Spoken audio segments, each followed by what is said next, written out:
Welcome to our channel. Today, we'll guide you through the simple steps to activate your Apple Store gift card so you can start using it immediately. Step 1. Gather your gift card. Locate your Apple Store gift card and make sure you have the redemption code ready. For physical cards, this code is usually on the back under a scratch-off panel.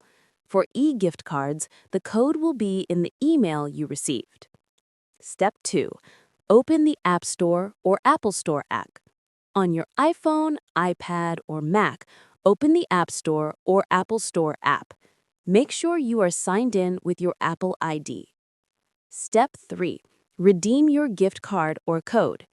In the App Store, tap your profile picture, then select Redeem Gift Card or Code. Enter the code manually or use your device's camera to scan it. Follow the on-screen instructions to complete the redemption. Step 4. Confirmation. Once your gift card is successfully redeemed, you will see the updated balance in your Apple ID account.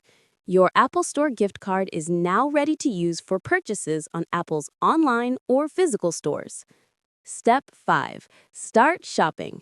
You can now use your Apple Store gift card balance to pay for eligible products, apps, or services. Simply select Apple ID Balance as your payment method during checkout. Don't forget to subscribe to our channel and give this video a thumbs up for more helpful tips.